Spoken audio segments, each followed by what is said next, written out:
பிரியமானவர்களே, இயேசு கிறிஸ்துவின் இணையற்ற நாமத்தில் உங்களை வாழ்த்துகிறேன். இந்த மன்னாற்றுடைய இந்த டெய்லி பாட்காஸ்டை கேட்கிற உங்கள் ஒவ்வொருவரையும் கர்த்தர் ஆசீர்வதிப்பாராக. மத்தேயு 28வது அதிகாரம் 6வது வசனம் இப்படியாய் கூறுகிறது. அவர் இங்கே இல்லை, தாம் சொன்னபடியே உயிர்த்தெழுந்தார். கர்த்தரை வைத்த இடத்தை வந்து பாருங்கள் என்பதாக. எலியாவும் இயேசுவின் உயிர்த்தெழுதலும், Elijah and the resurrection of Jesus என்ற தலைப்பின் கீழ் இன்றைய மன்னாவை தியானிக்கப் போகிறோம். இயேசு தன்னுடைய சீஷர்களிடம், ஜனங்கள் என்னை யார் என்று சொல்லுகிறார்கள் என்று கேட்டார்.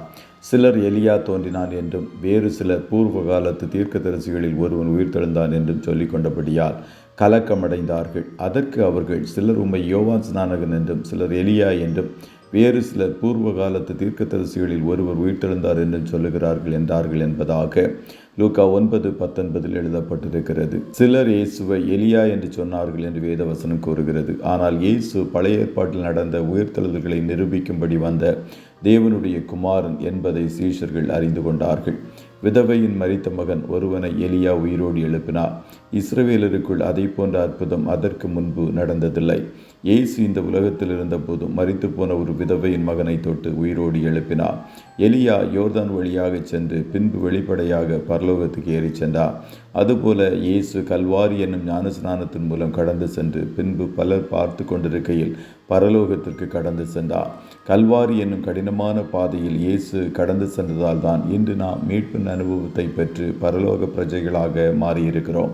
எலியா பரலோகத்திற்கு எடுத்துக்கொள்ளப்படும் போது தனது சால்வையை 2 மடங்கு ஆவியோடு கீழே போட்டார். அதை வாஞ்சியோடு பெற்றுக்கொண்ட எலிசா எலியாவை காட்டிலும் பெரிய அற்புதங்களை செய்தார். அதுபோல தான் இயேசு மரித்து அடக்கம் பண்ணப்பட்டு 3ஆம் நாள் உயிரோடு எழுந்து வானத்திற்கு ஏறிப்போன பின்பு வாஞ்சியோடு பார்த்து கொண்டிருந்த ஜனங்கள் பெந்தேகோஸ்தே நாளின் போது வாக்குத்தத்தம் பண்ணப்பட்ட ஆவியானவரை பெற்றுக்கொண்டார்கள்.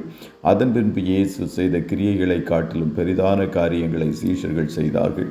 இயேசுவின் மரணம், அவருடைய உயிர்த்தெழுதலை விசுவாசித்தீர்கள் என்றால் நீங்களும் பரிசுத்த ஆவியானவரை பெற்றுக்கொள்ளுவீர்கள். அதன் பின்பு இயேசுவை காட்டிலும் பெரிதான காரியங்களை செய்யும்படி ஆவியானவர் உங்களுக்கு உதவி செய்வார். இயேசுவை உயிரோடு எழுப்பின ஆவியானவருடைய வல்லமை சாவுக்கு ஏதுவான சரீரங்களை உயிர்ப்பிக்கும். உங்கள் சாவுக்கு ஏதுவான சூழ்நிலைகள் உயிரடையும். கர்த்தர் திரளான அற்புதங்களை உங்கள் வாழ்க்கையில் செய்வார். எலியா விதவையின் மகனை உயிரோடு எழும்பச் செய்தது போல இயேசுவும் உயிரோடு எழுந்தது போல உங்கள் சூழ்நிலைகளும் உயிரடையும். காரணம், உங்களோடு இருக்கிறவர் என்றென்றைக்கும் உயிரோடு இருக்கிறவர். கர்த்தர் உங்கள் ஒவ்வொருவரையும் ஆசீர்வதிப்பாராக. ஜெபம் செய்வோமா?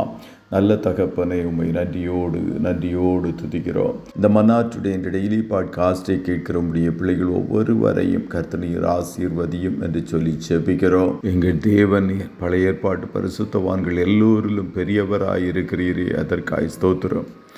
யோனாவை காட்டிலும் பெரியவர், சாலோமனை காட்டிலும் பெரியவர், தேவாலயத்திலும் பெரியவர், அதற்காய் நன்றி. இன்றைய தினம் உம்முடைய பிள்ளைகள் கையிடுகிற எல்லா வேலைகளையும் ஆசீர்வதியும். உம்முடைய பிள்ளைகளை வாலாக்காமல் தலையாக்குவீராக. ஒருவரும் கீழாகாமல் ஒவ்வொரு நாளும் மேலாய் உயர்ந்திருக்கட்டும் என்று சொல்லி வாழ்த்துகிறேன். உம்முடைய உயிர்த்தெழுதலின் வல்லமை உம்முடைய பிள்ளைகளுடைய சரீரத்தில் பாய்ந்து சென்று செத்துப்போன எல்லா பாகங்களையும் உயிரடையும்படி செய்யட்டும். எல்லா பலகீனங்களையும் மாற்றட்டும் என்று சொல்லி செபிக்கிறோம். உம்முடைய சமூகம் உம்முடைய பிள்ளைகளோடு கூட எப்பொழுதும் இருப்பதாக. கண்மணி போல காத்திருளும். ஆட்டுக்குட்டியானவருடைய இரத்தத்தின் பாதுகாப்பிற்குள்ளாய் ஒவ்வொருவரையும் கொடுத்து இயேசுவின் நாமத்தில் வாழ்த்தி ஜெபிக்கிறோம் நல்ல பிதாவே. ஆமென், ஆமென்.